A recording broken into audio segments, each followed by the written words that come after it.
कंस को जब ये पता चला कि मेरा काल आ चुका है,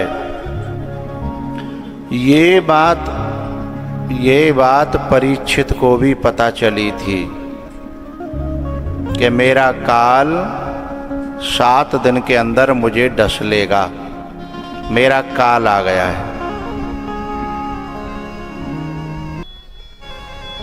परीक्षित को भी पता चला था कि मेरा काल आ गया, ठीक है, और कंस को भी पता चला कि मेरा काल आ गया, लेकिन इन दोनों ने अलग अलग दिशा में चलना प्रारंभ कर दिया। कंस ने चमचों को बुलाया और मीटिंग की, क्योंकि जिसको जिस पे भरोसा होगा वो उसी दिशा में बचने का प्रयास करेगा। परीक्षित को भरोसा था भगवान पे और महात्माओं पे, तो उन्होंने घर परिवार को, संसार को छोड़ करके महात्माओं की और परमात्मा की शरण ग्रहण कर ली, ठीक है। और कंस को भरोसा था चमचों के ऊपर, इसलिए उसने चमचों से परामर्श मांगा क्या करना चाहिए। तो भैया परीक्षित जी को जो भरोसा है भगवान पे और महात्माओं पे, वो कहाँ से आया? सत्संग से। और कंस को जो संसार पे भरोसा हुआ वो है कुसंग से, हैं? तो हमें जब सत्संग प्राप्त होगा तो परमात्मा पे और महात्मा पे सत्संग से भरोसा बढ़ेगा, और अंतिम समय पे यही भरोसा काम आता है। संसार का भरोसा काम नहीं आता है। संसार का जो भरोसा है वह व्यक्ति को अपराध की ओर ले जाता है। बचने का उपाय, काल से लड़ने का उपाय, और काल से कौन लड़ सकता है? काल से, अरे कोई संसार की वस्तु हो तो लड़ ले आदमी, लेकिन काल से कैसे लड़ेगा? पानी निकलने के लिए कोई इंतजाम शुरू हुआ? जाके करो।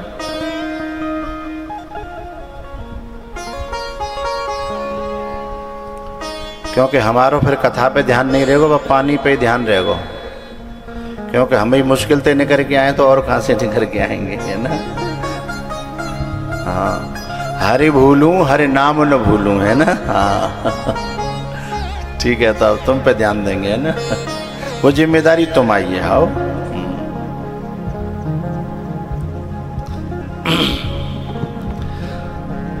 तो परीक्षित जी महाराज ने भगवान की शरण ग्रहण कर ली, और कंस ने संसारी लोगों की शरण ग्रहण करी। इसलिए कंस जो है पूतना को भेजता है, क्या कहता है कि उस मेरे काल को मारो। और पूतना है माया, और ये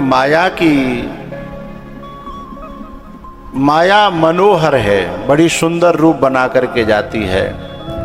और जब ये माया सुंदर रूप बना के जाती है, तुमने 98 54 जब अंदर भेज दें जो और बिगन करेंगी, माँ खेलती तो बढ़िया ही। अब देखिए यहाँ देखिए, देखा है रो कबड्डी है रही है, देखो ये कबड्डी है रही, दिखाओ, देखो ये छोटे छोटे बच्चों को तो उधर ही रखो ना। ये थोड़ी कथा जानते हैं बेचारे।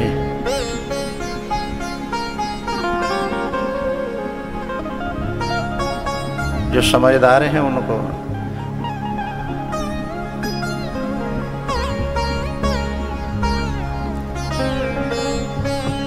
तो पूतना जब आती है तो पूतना है माया, और माया मनोहारिणी होती है। तो भागवत जी में पूतना यानी माया भगवान श्री कृष्ण के पास गई है, और रामायण में शूर्पणखा भगवान के पास गई है। तो इन भगवान का दोनों जगह एक ही तरह का व्यवहार हुआ, यानी उसको देखा नहीं। यानी हमारा संसार की तरफ आकर्षण न हो, बचने के लिए या तो आंखें बंद कर लेनी चाहिए, अंतर्मुखी हो जाना चाहिए। कन्हैया ने आंखें बंद कर ली, और पंचवटी पे भगवान राम ने आंखें बंद तो नहीं की, लेकिन आंखों को सीता जी पर रखा। सीता जी है भक्ति, सीता जी भक्ति का स्वरूप है। अब अगर हमारा ध्यान भक्ति पे बना रहा तो माया के आकर्षण से बच जाएंगे, या फिर हमारा ध्यान अंतर्मुखी रहा कृष्ण भगवान की तरह, आंखें बंद करके आवृत चक्षुः, उपनिषद कहते हैं कि हमारे जो है हमारा ध्यान अंतर्मुखी हो जाएगा तो हम माया के आकर्षण से बच जाएंगे। जबकि इंद्रियों का स्वभाव तो उपनिषदों में बताया है कि परांचिखानि व्यतीर्णत स्वयं भू तस्मात् परां पश्यति नान्तरात्मन्। इंद्रियों का जो सहज स्वभाव है वो बाहर भटकने का है, लेकिन कोई गुरु की कृपा से, सत्संग की कृपा से इन इंद्रियों का स्वभाव पलट ले, बाहर न खोजने के बजाय अंदर खोजने का प्रयास करेगा, वो इस माया को जीत लेगा। कृष्ण भगवान की तरह, कृष्ण भगवान को माया परास्त करने के लिए आई थी, लेकिन भगवान ने माया को परास्त कर दिया, क्योंकि अंतर्मुखी हो गए। और जो अंतर्मुखी हो जाएगा वो माया पर विजय प्राप्त कर लेगा, और नहीं तो फिर माया उस पर विजय प्राप्त कर लेगी।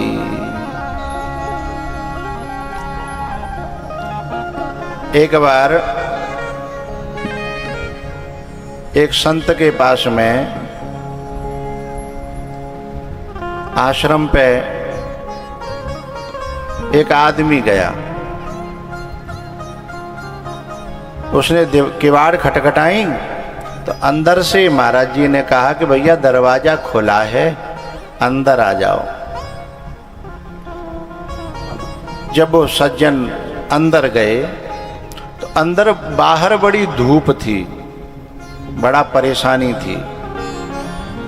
तो जब वो अंदर गए तो महाराज जी ने एक बड़ी प्यारी बात कही, ऐसी गहरी बात कही जो देखने में सामान्य थी, जो देखने में सामान्य थी, सुनने में सामान्य थी, पर समझने में बड़ी गहरी थी।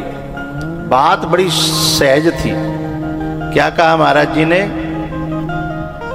कि भैया जब बाहर बहुत ताप हो, संताप हो, तो व्यक्ति को अंदर आ जाना चाहिए। कहने को तो सरल सी लग रही है, पर कहने का भाव समझ गए। जब बहिर्मुखता में बहुत परेशानियां हों तो व्यक्ति को अंतर्मुखी हो जाना चाहिए। कुछ गाना, कुछ गाना है क्या?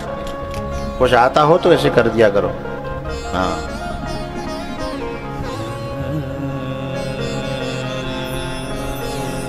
हाँ, समझ में नहीं आई।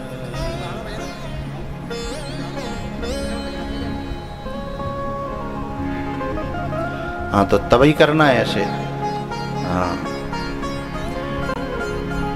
तो भैया भगवान के पास में जब ये गई है, कंसेन प्रहिता घोरा पूतना बालघातिनी, ये कंस की प्रेरणा से, देहाभिमान की प्रेरणा से, अभिमान की प्रेरणा से इस प्रकट हुए परमात्मा को भी ये माया मारने का प्रयास करती है। लेकिन भगवान के पास भी जब ये जीवात्मा जाता है ना, अथवा महापुरुषों के, बुद्ध पुरुषों के, महात्माओं के पास में भी जीवात्मा जाता है ना, तो जाता तो जाता हुआ दिखता है कि दूध लेके जा रहा है। क्या लेके गई है? दूध पिलाने के बहाने से। ये पूतना दूध पिलाने के बहाने से गई है। ऐसे ही हम लोग दिखते तो ऐसे हैं कि दूध पिलाने जा रहे हैं, लेकिन छाती में भीतर दूध के नीचे जहर ही होता है। सीने में हम जो है ले जा रहे हैं जहर और दिखा रहे हैं दूध। कपट है ये, तो ये दूध पिलाने के बहाने भगवान को भी जहर पिलाने जा रही है। भगवान ने जो है आंख बंद करके भोले बाबा से कहा कि आपको जहर पीने का बड़ा अभ्यास है। ये कार्यकर्ता लोग कहाँ हैं? माताओं को उन्हीं की दिशाओं में से भेजा करें, इधर अंदर प्रवेश न होने दिया करें कि वहीं से प्रसाद चढ़ाते हुए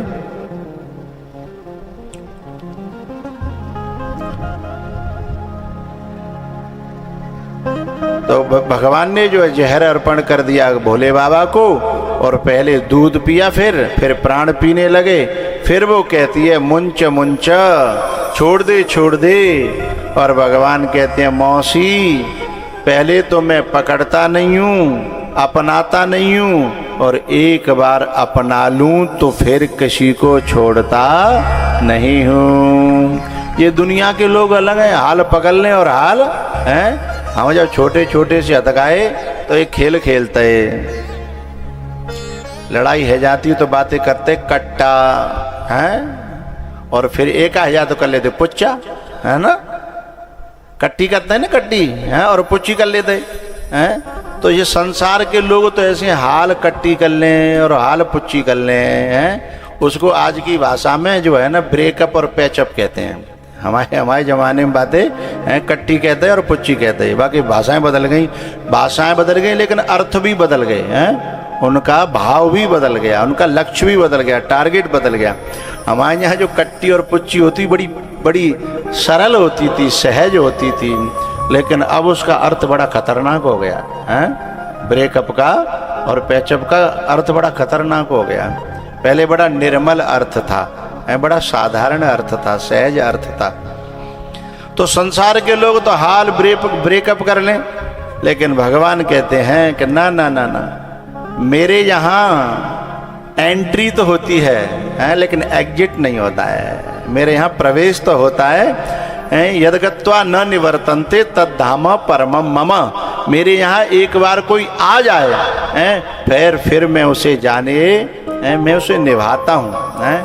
प्यार करना सरल है, लेकिन निभाना बड़ा कठिन है। दोस्ती करना सरल है, निभाना बड़ा कठिन है। इसलिए जो समझदार और अच्छे लोग होते हैं वो जल्दी से संसार से दोस्ती करते नहीं हैं, क्योंकि करने में तो 2 मिनट लगती हैं, लेकिन निभाना बड़ा मुश्किल हो जाता है। जिंदगी कम पड़ जाती है निभाने के लिए।